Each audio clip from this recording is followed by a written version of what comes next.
Very good morning to all of you. कैसे हैं आप सब? मैं उम्मीद करती हूँ आप सब बहुत अच्छे होंगे। मैं भी बहुत अच्छी हूँ और अपनी अपनी लाइफ में एक पॉजिटिविटी के साथ, एक पॉजिटिव वाइब्स के साथ आगे बढ़ रहे होंगे। तो आप सबको तो पता है ना कि हिंदी मास के हिसाब से कार्तिक स्टार्ट हो गया, तो मैं कार्तिक में कार्तिक स्नान करती हूँ। इसलिए मैं सुबह 4 बजे तक, 4 साढ़े 4 तक स्नान कर लेती। तो मैं यहाँ पे आपको टाइम दिखा रही हूँ। सारे लोग सोए थे तो मैं लाइट नहीं जला सकती थी। यहाँ पे बस मैं फ्रेश वगैरह हो के नहा धो के आ गई थी। अब मैं पढ़ने के लिए बैठ रही थी और मुझे पता नहीं ना, अपने बालों से खेलना बहुत अच्छा लगता है। जो लोग देख रहे होंगे शायद गलत भी रिएक्ट करें, पता नहीं, बट मुझे बहुत अच्छा लगता है। तो मैं कभी कदाल ऐसा वैसा पोज मार लेती हूँ, तो मैं उसे कैमरे में रिकॉर्ड कर रही थी। यहाँ पे मैं बस पढ़ने के लिए बैठ गई हूँ। मैं आप सबको ना बस एक ही लाइन बोलना चाहूँगी कि जब तक आप रुकोगे नहीं तब तक आपको कोई नहीं रोक सकता है। इस एक लाइन में आपकी पूरी सच्चाई छिपी है। आप बस सोच के देखना, आप खुद से रुके हो या तो कोई रोक दिया है आपको। अगर कोई रोक दिया है तो गलती इसमें आपकी है। चाहे आप हाउसवाइफ हो, चाहे वर्किंग वुमेन हो, चाहे एक न्यूली मॉम हो, आप चाहे मॉम टू भी हो, कुछ भी हो, आप रुके हो या आपको रोक दिया गया है, इस बात पे गहन चिंतन करने की आवश्यकता है।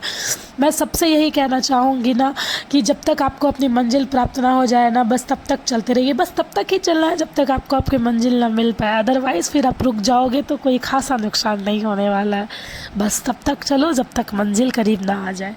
यहाँ पे बस मैं फर्स्ट से स्लॉट के लिए बैठ गई थी। मेरी बेटी सोई हुई थी ना, तो मुझे ना रूम में पढ़ने में भी बहुत दिक्कत होती है, क्योंकि जब जिनके छोटे बेबी होंगे ना वो मेरे इस बात लेट कर पा रही होंगी कि बच्चा जब खुद से उठता है ना वो बात अलग है, लेकिन अगर जब आप अगर उसको उठा दोगे ना तो वो इतना रोएगा कि आप इरिटेट हो जाओगे उस चीज़ से। और मुझे ना थोड़ी सर्दी लगी हुई है, क्योंकि मैंने बताया ना पहले ही कि मैं 4 बजे नहा लेती हूँ। तो इस वजह से तो प्लीज़ मेरे आवाज़ को थोड़ा सा मैनेज करना और थोड़ा सा इग्नोर करने की कोशिश करना। यहाँ पे बस मैं करंट अफेयर्स कर रही थी पीडीएफ से, क्योंकि जैसे मैं आज जो होता है ना उस आज तो मैं क्लास कर ही लेती हूँ, प्लस उसका जो पीडीएफ है ना मैं कल फिर रिवाइज़ करती हूँ।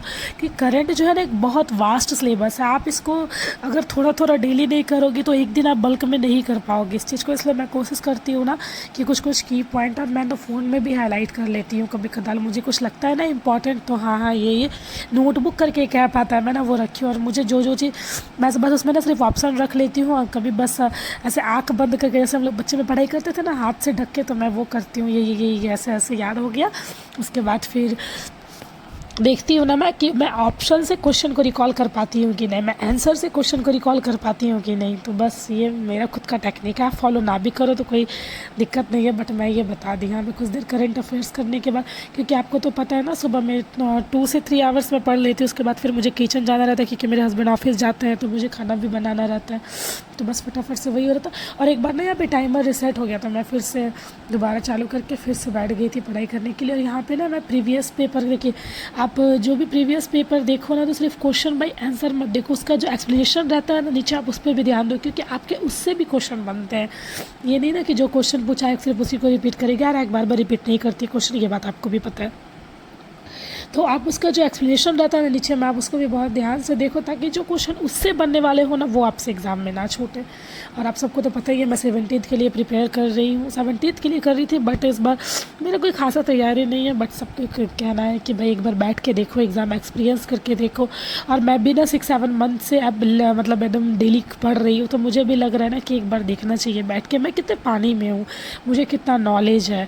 ऐसे टेस्ट वगैरह लगा रही हूँ ना मैं, तो 80-90 के लगभग में मैं स्कोर कर रही हूँ। तो वहाँ पे देखिए क्या होता है। इस बार तो कहा जा रहा है ना कि नॉर्मलाइजेशन भी होगा, फिर बहुत सारे स्विफ्ट में एग्ज़ाम होगा। जो बीपीएससी के स्टूडेंट होंगे ना उनको पता होगा कि काफ़ी सारी बातें चल रही है। तो अब किस बात में कितनी सच्चाई है ये तो जब एग्ज़ाम दे के आएंगे तभी पता चलेगी।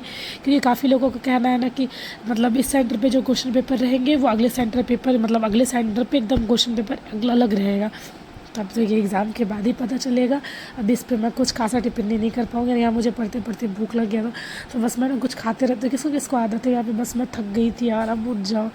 हाँ बस मैं उठने ही वाली थी, क्योंकि संडे था ना, तो मैंने सोचा मैं जितना सुबह सुबह पढ़ाई कर लूँ, क्योंकि दिन में मेरे हस्बैंड भी घर पे ही रहेंगे, बाबू भी रहेगी, तो ज़्यादा पढ़ाई नहीं हो पाता है, क्योंकि फैमिली टाइम भी होता है ना कुछ। तो बस इसलिए जो भी था। यहाँ पे ये ना मैम 10 मिनट का सीरीज़ लाती हैं, जिससे बस फटाफट 10 मिनट में सब आप रिकॉल कर लो। फिर चले गए मैं थोड़ा सा मॉर्निंग वॉक, क्योंकि ज़्यादा देर पढ़ने के बाद ना आपका पैर वगैरह जकड़ा जाता है। तो मैं बस सोची कि कपड़ा पहले डाल देती हूँ, फिर थोड़ा देर के लिए मैंने मॉर्निंग वॉक किया। उसके बाद फिर मैं शायद किचन चली गई, कि फिर एक मतलब थोड़ा देर स्टडी स्लॉट के लिए बैठ गई, पता नहीं मुझे अच्छे से याद नहीं है। बस कपड़े वगैरह डाल दिए मैंने छत पे, फिर थोड़ा देर मैंने मॉर्निंग वॉक किया। और मुझे पता नहीं, जब से मैं सुबह उठ के नहा लेती हूँ ना, मुझे लगता है ना मेरा सारा काम ख़त्म हो गई है। जो हाउस वाइफ है वो मेरी इस बात से रिलेट कर पा रही होंगी कि आप बस सुबह नहा लेते हो ना, उससे स्नान अगर आप कर लेते हो तो आपको लगेगा ना कि आपके पूरे दिन का काम ख़त्म हो गया। हाँ, बस मैं यहाँ पे किचन आ गई हूँ। गरम मसाला का पाउडर ना मैं घर पे बनाती हूँ, तो बस मैं उसी की प्रिपरेशन कर रही हूँ। उसके बाद मैं सबके लिए ब्रेकफास्ट बनाऊँगी।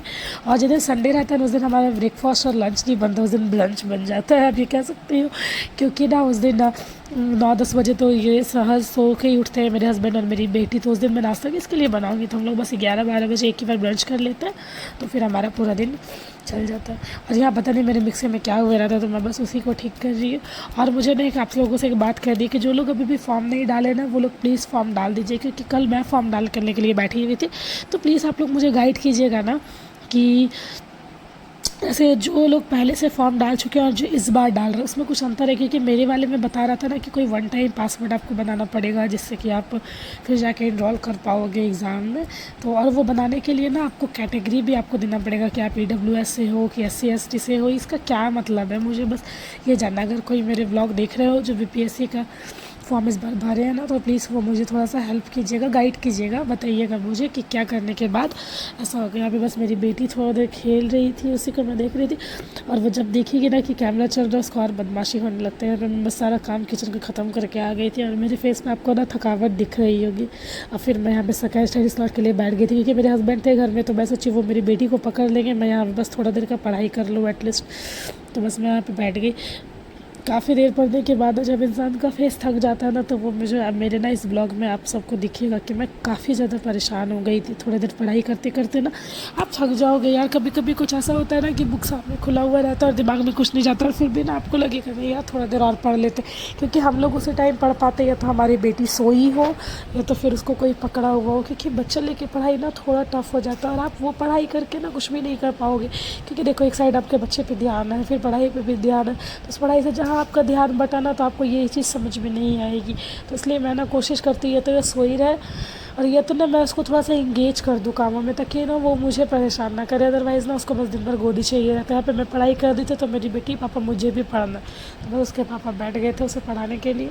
और वो ना सारा फिगर देख देख के बोलेगी ये है, ये है। और उसके बाद सामने मेरे हस्बैंड का कहना था ना कि चलो आज तुम्हें मैं डिनर करा के लाता हूँ। काफ़ी दिन हो गया था, हम लोग कहीं बाहर गए भी नहीं थे, तो बस चले गए हम लोग डिनर करने के लिए। और यहाँ पे ना लास्ट में चाबी ही नहीं मिल रहा था। ये किसके साथ होता है, कहीं रख के भूल जाते, तो मेरे साथ तो भाई काफ़ी होता है। मैं ना कहीं चाबी रख दूँगी, ताला कहीं रख दूँगी, उसके बाद भूल जाऊँगी। काफ़ी लोग होते हैं ना जो गेट के पीछे लटका देते हैं, पता नहीं मेरा ना ये आदत ही नहीं है।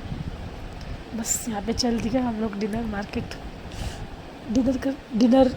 पता नहीं क्या बोलती मैं, सॉरी। मेरी बेटी ना मुझे गौर से देख रही थी, तो मुझे लगा कहीं वो हल्ला नहीं कर देंगे तो उसका भी वॉइस रिकॉर्ड हो जाएगा, इसलिए मैं उसे आँख दिखा रही थी।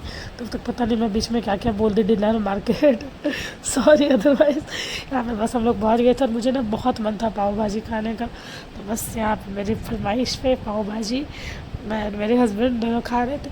और मेरी बेटी जहाँ पे भी जाते हैं ना, तो वहाँ पे टेबल पे भी सो के ना, जिसका मतलब हम लोग टेबल पे खाना खाते हैं ना, उस टेबल पे भी सो के उसको बस फ़ोन ही देखना रहता। तो ये बस वहाँ पे भी अपना फ़ोन में लगी हुई थी। बस यही था हमारा आज का blog. Thank you very much. लोग अच्छा लगा हो तो please like and subscribe my channel. और आप लोग प्लीज़ जो भी BPSC से मतलब होता है रिलेटेड जो भी इन्फॉर्मेशन रहा करें ना, वो मेरे कमेंट में डाल दिया कीजिए। मैं सबके कमेंट पढ़ती हूँ, मैं भी देख लूँगी। और